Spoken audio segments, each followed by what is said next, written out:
बंधुगण जय जगन्नाथ।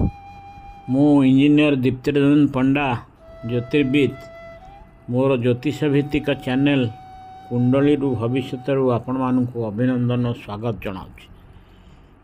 पूर्व 9टी अध्याय आम विभिन्न लग्न कुंडली रे प्रत्येक ग्रहंकर अवस्थिति अनुसार फलाफल कौन मिले से विषय आलोचना करुले। आज मकर लग्न कुंडली रे ग्रह मानकर फलाफल आम आलोचना करिबा। रवि मकर लग्न कुंडली रे रवि अष्टमेश एवं लग्नेश शनि तांकर अति शत्रु हेतु सी मारक ग्रह। यही कुंडली रे कौनसी भाव में रवि तांकर दशा अंतर्दशा निजर क्षमता अनुसार अशुभ फल दियंती। तांकर अशुभत्व दान जल देई बा पूजापाठ द्वारा दूर करा जाई पारिबो। किंतु जदि षष्ठ अष्टम एवं द्वादश भाव रही रवि विपरीत राजयोग सृष्टि करिवे से शुभ फल देवाई सक्षम। से किंतु लग्नेश शनि बली और शुभ थिबा दरकार। मकर लग्न व्यक्ति माने कदापि सूर्यंकर रत्न माणिक्य पिंधिबा ठीक नुहे। चंद्र मकर लग्न रे चंद्र सप्तम भावर अधिपति और लग्नेश शनिंकर शत्रु। अष्टम ठारू अष्टम सिद्धांत अनुसार सप्तम अधिपति लग्नेशंकर शत्रु हेतु कुंडलीर अति मारक ग्रह। कुंडलीर कौनसी भाव में चंद्र पड़े तांकर दशा अंतर्दशा निजर क्षमता अनुसार अशुभ फल देवे। तांकर अशुभत्व केवल दान बा पूजापाठ करी कमा जाई पारिबो। चंद्रकर रत्न मोती मकर लग्न कुंडली व्यक्ति धारण अनुचित। मंगल मंगल यही लग्न कुंडली रे चतुर्थ एवं एकादश भावर स्वामी और लग्नेश शनिंकर शत्रु। किंतु दुईटी भल भावर मालिक होइथिबारु से यही कुंडली रे समग्रह। लग्न द्वितीय चतुर्थ पंचम नवम दशम एवं एकादश भाव मंगल थिले तांकर दशा और अंतर्दशा निजर क्षमता अनुसार शुभ फल देवे। तृतीय षष्ठ सप्तम हेले नीच राशि। अष्टम एवं द्वादश भाव थिले मंगल तांकर दशा अंतर्दशा निजर क्षमता अनुसार अशुभ फल देवे। तांकर अशुभत्व केवल दान बा पूजापाठ करी कमा जाई पारिबो। मंगल जदि भल भाव यही कुंडली रे थांती से तांकर रत्न मुंगा पिंधि पारंती। किंतु नीलम पन्ना हीरा बा ओपल सहित मुंगा धारण अनुचित। बुध मकर लग्न कुंडली रे बुध षष्ठ एवं नवम गृहर अधिपति। नवम भावर अधिपति हेतु से भाग्येश एवं मकर लग्न कुंडली रे जोगकारक ग्रह। यही कुंडली रे लग्न द्वितीय चतुर्थ पंचम सप्तम नवम दशम और एकादश भाव बुध थिले से तांको दशा अंतर्दशा निजर क्षमता अनुसार शुभ फल देवे।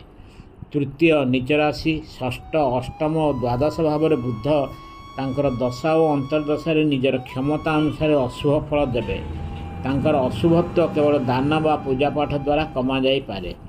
षष्ठ अष्टम और द्वादश भाव बुध विपरीत राजयोग आसिले से शुभ फल देवा सक्षम। किंतु सेथिपई लग्नेश शनि शुभ और बली हवा आवश्यक।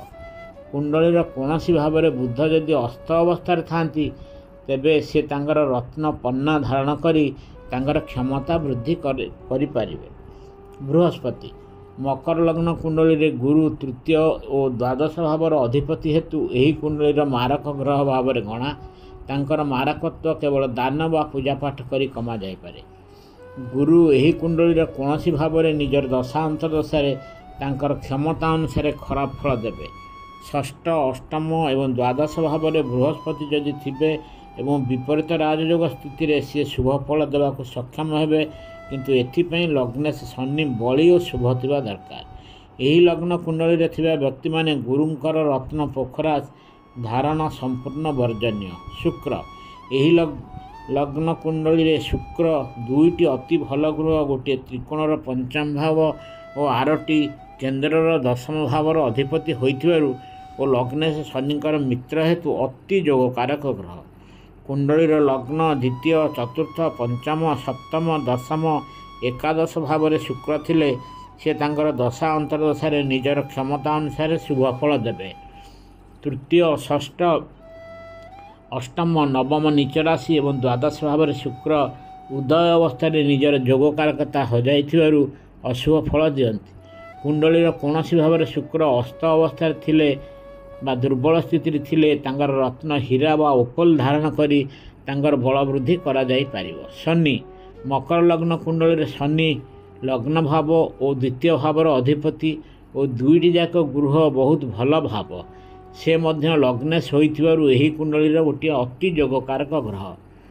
ଲଗ୍ନ ଦ୍ୱିତୀୟ ପଞ୍ଚମ ସପ୍ତମ ନବମ ଦଶମ ଏବଂ ଏକାଦଶ ଭାବରେ ଶନି ଦେବତା ଥିଲେ ନିଜର ଦଶା ଅନ୍ତର୍ଦଶାରେ ତାଙ୍କର କ୍ଷମତା ଅନୁସାରେ ଶୁଭ ଫଳ ଦିଅନ୍ତି। ତୃତୀୟ ଚତୁର୍ଥ ହେଉଛି ନୀଚ ରାଶି। ଷଷ୍ଠ ଅଷ୍ଟମ ଏବଂ ଦ୍ୱାଦଶ ଭାବରେ ଉଦୟ ଅବସ୍ଥାରେ ଶନିଦେବ ନିଜର ଦଶା ଅନ୍ତର୍ଦଶାରେ ନିଜର ଯୋଗକାରକତା ହଜାଇ ଅଶୁଭ ଫଳ ଦେଇଥାନ୍ତି। ତାଙ୍କର ଅଶୁଭତ୍ୱ କେବଳ ଦାନ ବା ପୂଜାପାଠ ଦ୍ୱାରା କମାଯାଇପାରେ। କୁଣ୍ଡଳୀର କୌଣସି ଭାବରେ ଶନି ଅସ୍ତ ଅବସ୍ଥାରେ ଥିଲେ ତାଙ୍କର ରତ୍ନ ନୀଲମ ଧାରଣ କରି ତାଙ୍କର ଶକ୍ତି ବୃଦ୍ଧି କରାଯାଇପାରେ।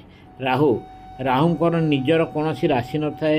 ସେ ନିଜ ମିତ୍ର ରାଶିରେ ଶୁଭ ଫଳ ଓ ଶତ୍ରୁ ରାଶିରେ ଉଚ୍ଚସ୍ତକୁ ଛାଡ଼ି ଅଶୁଭ ଫଳ ଦେଇଥାନ୍ତି।